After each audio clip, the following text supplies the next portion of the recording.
Hi guys, welcome back. Today we're going to break down all the Season 8 operator balance changes. Keep in mind that these changes are based on the Chinese test server, so some values may still change before the official release. This season brings a mix of major nerfs, strong buffs, and even a full operator rework, so let's jump right into it. Starting with Hackclaw, she's receiving some heavy nerfs in operations mode. Her flash drone will no longer be able to hit multiple enemies easily, because once it hits the first target, it will be destroyed after 2 seconds. On top of that, most of her passive stealth-related bonuses have been reduced.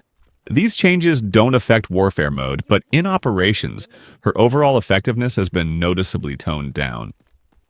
Next up is Gizmo, who's getting a mix of buffs and nerfs across both modes. In operations mode, the slow effect from his crawler nest has been increased by 10%, making it more effective at controlling enemies. However, the spiders now move slower and have a limited active duration, which makes them easier to avoid. In warfare mode, the spiders now have more health, but they can be destroyed quickly using fire damage.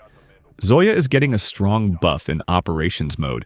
Her adrenal boost now gives 50% longer immunity to aiming and movement speed penalties caused by heavy gear, which is a huge quality of life improvement.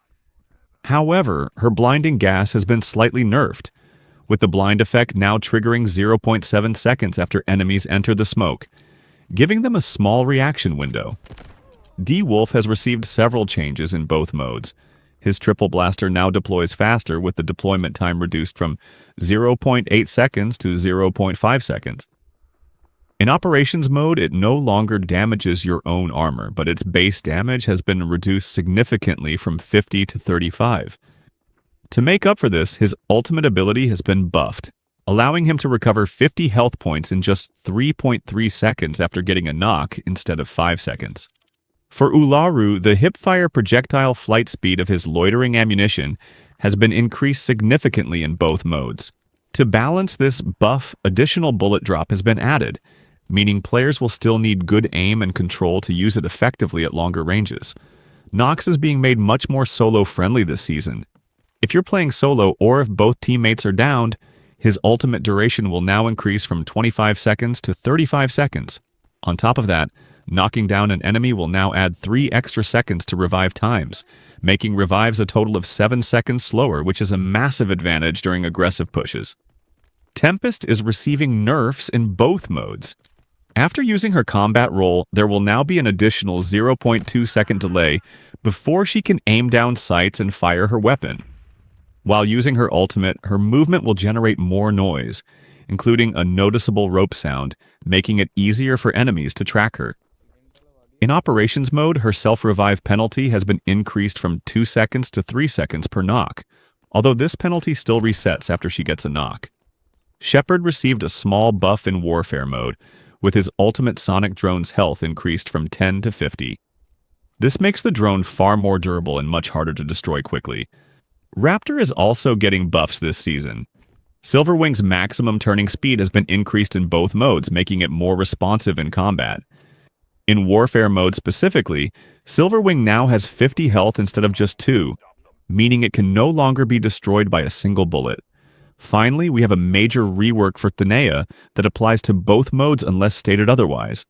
His EOD set now allows weapon switching without exiting the ultimate, though doing so applies a small handling and hipfire accuracy penalty. The observation window has been improved with clearer visibility, reduced damage from bots, and a larger hit detection area, while camera rotation restrictions caused by enemy gadgets have been removed. However, the shield deployment area has been slightly reduced. The EOD set duration has been increased from 90 seconds to 120 seconds before fatigue kicks in. Once fatigued, weapons will experience additional breathing sway. The cooldown has been increased to 75 seconds, along with an extra 5% movement speed penalty. In operations mode, the EOD set's fixed damage reduction has been removed and replaced with a 30% damage reduction against explosive and burning damage, while armor durability loss has been reduced from 50% to 30%. The same explosive damage reduction also applies in warfare mode. Seneva's passive ability has also been improved. His rear protection shield is now larger, and when reviving teammates, he will automatically place his shield in front, protecting both himself and the downed ally. His Razor Wire Grenade now deals additional explosive damage, applies a bleed effect, and can be thrown much farther. To balance this, the gadget limit has been reduced to 1, but the cooldown has been shortened. Lastly, Seneva's grapple gun has been completely redesigned. It now supports multi-point bending, allowing it to pull enemies around corners. On hit, it deals damage and applies a slow effect, and enemies will receive an on-screen prompt to counter it with a melee action. Even if the cable is cut, damage will still apply. The grapple also has clearer visuals, improved sound effects, and a longer reaction window for moving targets. That's everything we know so far about the Season 8 operator balance changes. If any adjustments are made before the official launch, I'll cover them in a separate video. If you found this breakdown helpful, make sure to leave a like, share your thoughts in the comments, and I'll see you in the next one. Happy gaming!